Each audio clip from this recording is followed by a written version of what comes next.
System approach. System approach को understand करने के लिए हमें तीन स्टेप्स को अंडरस्टैंड करना होगा। सबसे पहले इनपुट, उसके बाद प्रोसेस और फिर आउटपुट। इनपुट जितने भी आप रिसोर्सेज लगाते हैं, ह्यूमन रिसोर्सेज, फिजिकल रिसोर्सेज या फाइनेंशियल रिसोर्सेज, वो आपकी किसी भी ऑर्गेनाइजेशन में या किसी भी इंस्टीट्यूशन के इनपुट कहलाते हैं, जिसमें आप लोगों को जब रिक्रूट करते हैं उसके लिए एक इंफ्रास्ट्रक्चर प्रोवाइड करते हैं, और फिर उसमें जितनी भी आप जो फंडिंग्स हैं, फाइनेंशियल रिसोर्सेज हैं, वो जब आप इन्वेस्ट करते हैं तो वो सारी चीजें आपकी इनपुट के जिम्मे में आ जाती हैं। और इनपुट बेसिकली अगर हम एजुकेशनल इंस्टीट्यूशंस में देखें तो आपके टीचर्स, आपके स्टूडेंट्स, आपकी फिजिकल इन्वायरमेंट, जो भी इंफ्रास्ट्रक्चर है इंस्टीट्यूशन का, उसमें जितने भी आपकी फाइनेंशियल रिसोर्सेज हैं वो इनपुट कहलाते हैं। उसके बाद प्रोसेस ये है, अगर हम पर्टिकुलरली एजुकेशनल इंस्टीट्यूशन को देखें तो प्रोसेस आपका टीचिंग लर्निंग प्रोसेस है, टीचर से रिलेटेड जितने भी प्रॉब्लम्स हैं, स्टूडेंट से रिलेटेड जितने भी प्रॉब्लम्स हैं या एक्टिविटीज हैं, सेमिनार्स हैं, वर्कशॉप्स हैं, जो भी चीजें आपके जहन में आती हैं with regard to educational institution, वो सारी प्रैक्टिसेस की जाती हैं प्रोसेस में। उसके बाद जब आउटपुट वो चीज होती है जिसमें इनपुट के बाद जो हम प्रोसेस कंडक्ट कर रहे हैं उसकी बेस पे हमें जो नतीजा मिलता है, जो रिजल्ट्स मिलते हैं, या जो हमें प्रोडक्ट मिलता है, या हमें कोई रिजल्ट्स स्टूडेंट्स के अचीवमेंट के उस पे मिलते हैं, तो वो सारी चीजें हमारी सिस्टम अप्रोच में आ जाती हैं। कि हमारे सिस्टम अप्रोच में हम रिजल्ट ओरिएंटेड कोई चीज अगर देखना चाहते हैं तो हमें इनपुट, प्रोसेस और आउटपुट तीनों को इक्वली वेटेज देना या अंडरस्टैंड करना होगा। स्टेप्स क्या है कि किस तरह से हम अचीव कर सकते हैं कि सिस्टम अप्रोच होता क्या है। सबसे पहले आप आउटलाइन बनाएंगे सिस्टम की, कि कौन सा सिस्टम बनाना है, उसको ऑर्गेनाइज किया जाएगा कि किस सिस्टम के तहत हमें कौन कौन सी चीजें रिक्वायर्ड होंगी, कौन सी हमारे इंफ्रास्ट्रक्चर किस तरह का होना चाहिए, कितनी बिल्डिंग्स होनी चाहिए, क्या एक बिल्डिंग है उसके अंदर हम अपना प्रोसेस कंडक्ट कर सकते हैं, या फिर हमें मल्टीपल बिल्डिंग्स चाहिए होंगी, उसके लिए हमें लोग कितने चाहिए होंगे, फिर हमारी जो टीचर्स हैं, स्टूडेंट्स हैं, उनका रेशो कितना होगा, ये सारी चीजें ऑर्गेनाइज की जाएंगी। उसके बाद अंडरस्टैंड किया जाएगा कि हमारा प्रोसेस किस तरह से होगा। सबसे पहले हमें ये देखना होगा कि हमारी जो इंस्टीट्यूशन है वो क्या साइंसेस पे है, मतलब जैसे नेचुरल साइंसेस का एक इदारा है, इंजीनियरिंग का है या मेडिकल का है, तो उससे रिलेटेड जब आप बनाते हैं तो उसमें आपके लिए ऐसी इंफ्रास्ट्रक्चर चाहिए होगा जिसमें आपको एक्टिविटीज ऐसी करनी होंगी जिसमें आप बहुत ज्यादा एक्सपेरिमेंट्स कर रहे हैं। तो आपको अंडरस्टैंड करना होगा कि हमारा प्रोसेस है किस तरह का। ये अंडरस्टैंडिंग जब हो जाती है उसके बाद आप देखते हैं कि इसको कैसे एक्सपेंशन कैसे की जाएगी। इसमें आप रिपोर्टिंग करते हैं, मेजरमेंट करते हैं, इवैल्यूएशन करते हैं, और इवैल्यूएशन करने के लिए फिर इवैल्यूएशन के रिसोर्सेज को यूज किया जाए, कितने रिसोर्सेज हम यूटिलाइज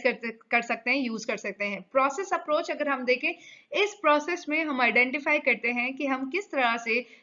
जो प्रोडक्शन के स्टेप्स हैं उनको कैसे एनालाइज करें, कैसे एलोकेट करें। और उसकी सबसे पहला जो स्टेप है वो ये है कि हमें इंपॉर्टेंस देखनी होगी, इंपॉर्टेंट एलिमेंट्स को देखना होगा कि हमें कौन से एलिमेंट्स रिक्वायर्ड हैं जो कि हमें उस प्रोसेस में ऐड करने हैं, उस इनपुट में ऐड करने, तो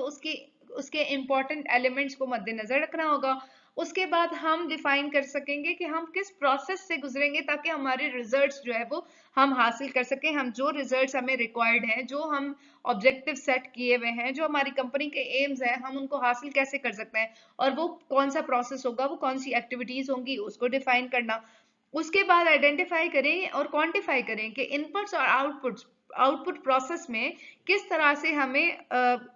अगर हमें आउटपुट इतना चाहिए, फॉर एग्जांपल अगर हम क्वांटिटी में देखें कि हमें 70% आउटपुट की जरूरत है, तो हमें लोग कितने रिक्वायर्ड होंगे, हमें फिजिकल रिसोर्सेज कितने रिक्वायर्ड होंगे, फाइनेंशियल रिसोर्सेज कितने रिक्वायर्ड होंगे। और अगर हमारा छोटे स्केल पे कोई काम है या बड़े लार्जर स्केल पे है, तो उसके मुताबिक हम अपने इनपुट और आउटपुट के हिसाब से प्रोसेस को डिसाइड करते हैं, डिफाइन करते हैं, आइडेंटिफाई करते हैं। फिर हम अपने प्रोसेस को आइडेंटिफाई करते हैं कि हमारी जो ऑर्गेनाइजेशन है उसके डिफरेंट फंक्शंस हैं, उनमें कौन कौन से फंक्शंस हैं, उसमें कौन कौन से प्रोसेस रिक्वायर्ड होंगे, हम किस तरह से प्रोसेस को कंडक्ट कर सकते हैं, हमें कितने लोग चाहिए, हमें अगेन कितनी उससे रिलेटेड एसेट्स चाहिए, हमें कितनी फंडिंग चाहिए, वो सारी चीजें अंडरस्टैंड करना। इस प्रोसेस में आप जब प्रोसेस को अंडरस्टैंड कर लेते हैं, फिर आपको एस्टिमेट करना होगा कि इसकी पोटेंशियल रिस्क क्या है। कौन कौन सी ऐसी चीजें जो कि हिंड्रेंस क्रिएट कर सकते हैं, कौन कौन सी ऐसी चीजें जो आपकी इस काम के लिए थ्रेटन हो सकती हैं।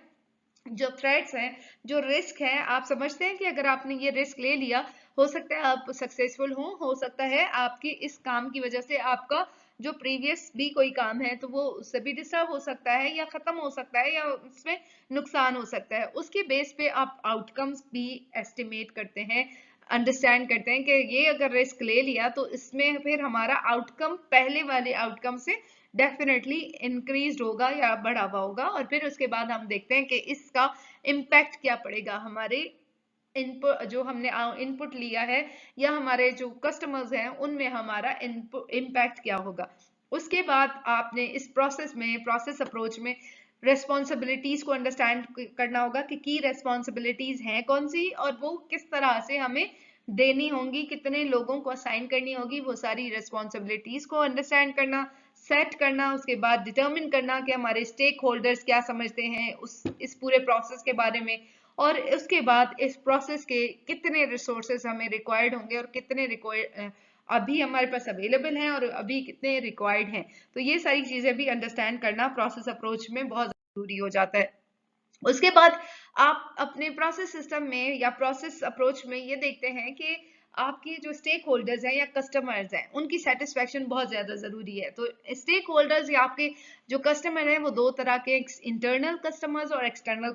कस्टमर्स। इंटरनल कस्टमर्स आपके कोलीग्स हैं, आपके टीचर्स हैं, आपके सराउंडिंग में जितने भी ऑर्गेनाइजेशन में लोग हैं जो आपके साथ काम करते हैं वो इंटरनल कोलीग्स या इंटरनल कस्टमर्स कहलाते हैं। एक्सटर्नल कस्टमर्स वो इंडिविजुअल्स हैं, वो लोग हैं जिनको आप हायर करते हैं कि आप अपने काम को, प्रोडक्ट को बेचना चाहते हैं, परचेज करना चाहते हैं, वहां से जो आप कस्टमर्स लेते हैं वो आपके एक्सटर्नल कस्टमर्स हैं। यहाँ पे हमारे जो टीचर्स हैं या हमारे जो लोग एडमिनिस्ट्रेशन में होते हैं वो हमारे इंटरनल कस्टमर्स हो जाते हैं। एक्सटर्नल कस्टमर्स हमारे स्टूडेंट्स हैं, हमारे स्टूडेंट्स के पेरेंट्स हैं, जिनको हमें हाईलाइट करना होता है, हमें बताना होता है, एडवर्टाइज करना होता है कि हम अपने ऑर्गेनाइजेशन में, हम अपने इंस्टीट्यूशन में ये कोर्सेज ऑफर कर रहे हैं और इसमें ये बेनिफिट्स हैं। तो इस तरह से हम अपने एक्सटर्नल कस्टमर्स को अट्रैक्ट करते हैं। कस्टमर सेटिस्फेक्शन क्या है, जहां पे आप मेजर करते हैं कि आपके जो प्रोडक्ट्स हैं वो किस तरह से काम करते हैं, उनके कितने कस्टमर्स हैं और उसमें क्या परसेंटेज है टोटल कस्टमर्स की, और उसमें स्पेसिफाइड हम ये देखते हैं कि कितने कस्टमर्स हमारे साथ सेटिस्फाइड हैं, कितने खुश हैं और कितने ना खुश हैं, और कितने लोग हैं जो जिनको हम और ज्यादा खुश कर सकते हैं अपने गोल्स को अच्छे तरीके से अचीव करते हुए। अक्सर आपने देखा होगा कि आप कॉलेजेस और यूनिवर्सिटीज के बाहर आपको बड़े बड़े से पैनाफ्लेक्स में बच्चों की तस्वीर नजर आती हैं, जहां पे वो पिक्चर्स में बच्चों का बताया जाता है कि हमारे स्टूडेंट्स ने इतना इतना रिजल्ट लेकर आए हैं और यही हमारे बेस्ट स्टूडेंट्स हैं, जिनको हम जो कि पर्सनली इट इज वेरी, जो कि हमें डिस्करेज करना चाहिए, क्योंकि बाकी सारे बच्चे समटाइम्स मोटिवेशन के बजाय डीमोटिवेटेड हो जाते हैं कि यही अच्छे हैं बाकी तो अच्छे हैं नहीं। तो हमें ये चीज हाईलाइट नहीं करनी चाहिए, हर एक की इंडिविजुअल डिफरेंसेस हैं, इंडिविजुअल इंटेलिजेंस है, उनको हमें फोकस करना चाहिए। लेकिन हम अगर उस चीज को देखें तो ये जब पैनाफ्लेक्स में बच्चों की पिक्चर्स होती हैं वो बेसिकली इंस्टीट्यूशन बता रहा होता है, प्रोजेक्ट कर रहा होता है कि हम कितने प्रॉपर तरीके से टीचिंग लर्निंग प्रोसेस को कंडक्ट करा रहे हैं कि इतना अच्छा रिजल्ट हमारे स्टूडेंट्स का आया है। कस्टमर जो सेटिस्फेक्शन है उसकी रेटिंग्स पावरफुल इफेक्ट्स रखती हैं कि आप कितने ज्यादा सेटिस्फाइड हैं। आप देखते हैं कि पीटीएम में कितना ज्यादा पेरेंट्स टीचर मीटिंग जब स्कूल्स में होती हैं या कहीं पे भी आपको फॉलो अप के लिए जब देखा जाता है तो वहां पे फॉलो अप बहुत ज्यादा इंपॉर्टेंस रखता है, हमें पता चल सके कि हमारे ऑर्गेनाइजेशन के जो फॉर एग्जांपल प्रोडक्ट्स हैं या जो हमारे स्टूडेंट्स हैं उनके पेरेंट्स, हमारे कस्टमर्स कितने ज्यादा खुश हैं हमसे, ताकि उनकी एक्सपेक्टेशंस के मुताबिक हम फर्दर जितने भी एम्प्लॉयज हैं उनको ग्रूम कर सकें और हम उनकी इम्पोर्टेंट जो रिक्वायर्ड उनकी जो ट्रेनिंग है वो कर सकें, ताकि हमारे एक्सपेक्टेशंस के मुताबिक, जो कस्टमर की एक्सपेक्टेशन के मुताबिक हम उनको पूरा कर सकें। उसके बाद जो एक्सपेक्टेशन है वो की फैक्टर है किसी भी सेटिस्फेक्शन का, क्योंकि जब आप किसी की एक्सपेक्टेशन को पूरा उतरते हैं तो आप उनको अल्टीमेटली सेटिस्फाई कर देते हैं। कस्टमर सेटिस्फेक्शन मेथड ये है कि आप फेस टू फेस डील करते हैं कस्टमर के साथ, तो आप उनको इनकरेज करें, उनको बताएं, थैंक्स करें और फिर उनको रेस्पॉन्ड दें। क्योंकि आजकल आपके पास व्हाट्सएप है, आप ईमेल है, आप उनको कहें कि आपको हमारे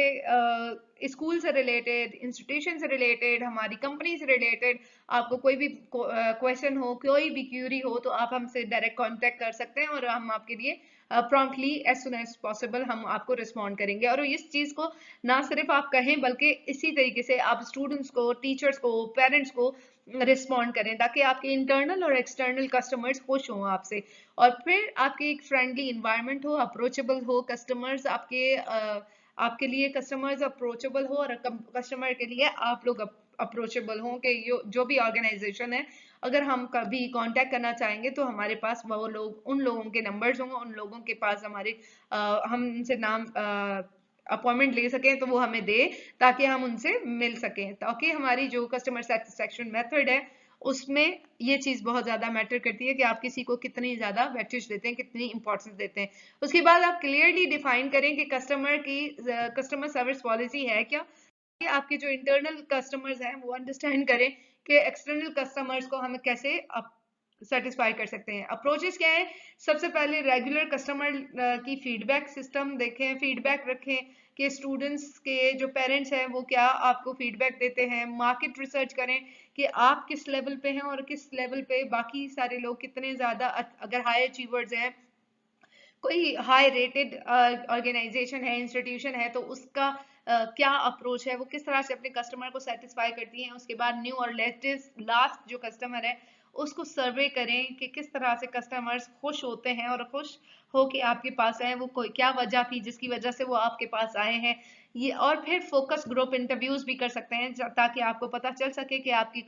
इंस्टीट्यूशन में जितने भी लोग हैं वो आपसे खुश हैं, आपके कस्टमर्स को जो एक्सपेक्टेशन है वो आप उनको मीट कर रहे हैं। फिर कस्टमर्स विजिट्स भी कर सकते हैं और फिर फ्रंट लाइन पर्सनल भी रख सकते हैं, जिसमें पता चल सके कि कोई अगर आते हैं तो वो आपसे डायरेक्टली कांटेक्ट कर सकें और अपने प्रॉब्लम्स को हाईलाइट कर सकें या डिफाइन कर सकें। Thank you so much for watching this video.